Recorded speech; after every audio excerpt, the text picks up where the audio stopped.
27 медколледжде жоқ. Bir bizde var, анан жогорку медициналык окуу жайларда болот бул. Өлкөдө 12 жеке менчик медициналык колледж жабылсын деген буйрукка Саламаттык сактоо министри кол койгон. Анын арасында Кантөрө Токтомаматов атындагы эл аралык медициналык колледжи да бар. Бирок аталган окуу жай мындай чечимге макул эмес. Анткени Саламаттык сактоо министрлигинен эч кандай текшерүү болбогондугун билдиришти. 5 жыл мурун негизделген колледжде ушул тапта 600 студент билим алууда. Ушул окуу жайдын жетекчиси катары айткан, бизге билим берүү илим министрлигинен да, саламаттык сактоо министрлигинен да лицензиялык талаптарга жооп береби деген комиссия келген жок.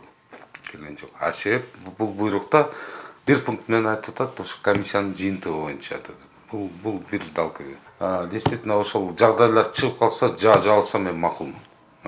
А бирок текшерүүсү жок, эмес жок эле ушундай буйрукту чыгара коюп, хотя укугу жок кандай буйрук чыгарган. Үчүнчү талабыбыз ошо текшерүүдөн кийин текшериле, компетенттүү, жакшы комиссия түзүп туруп, не только 12 медколледж, менчик медколледж текшерип, даже мамлекеттик медколледждерди текшерип, салыштырмалуу, мамлекеттин медколледжи кандай, менчик медколледж кандай, салыштырсын.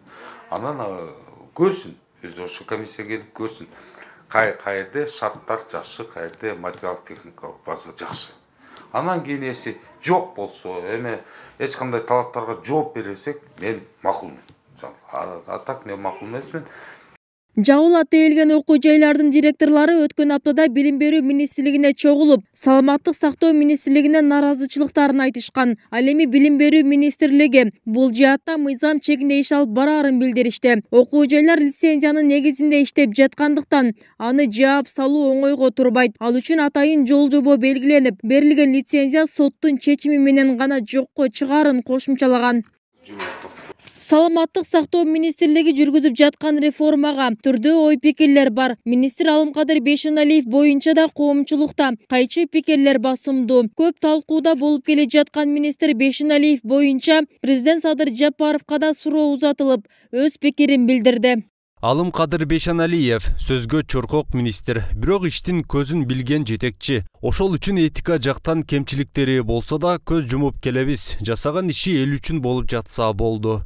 Жеке менчик орто окуу жайлардын жабылышын кубаттаган топта басымдуу. Алар медициналык билим берүү көп учурда бизнеске айланганын жүйө келтиришет. Улам саны арбаган окуу жайларда сапат мааниге ээ болбой калууда. Окутуу деңгээли талапка жооп бербей, сапатсыз адистер даярдалып чыгууда дешет. Бул жааттан алганда алардын ишмердүүлүгүнө азыр көзөмөл жүргүзүп тескөө учурдун талабы. Могу жанагы вуздар, медицинский вуздар кереги жок. Бизге 15-20 вуз бар экен. Алардын биз результатын көргөн жокпуз да. Алар бизге мындай биздин больницаларды оңдоп берген жок да, ошо вуздар келип алып.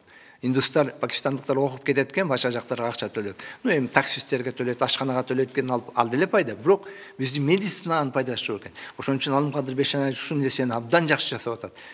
Тазалаш керек деп аны айтып атам.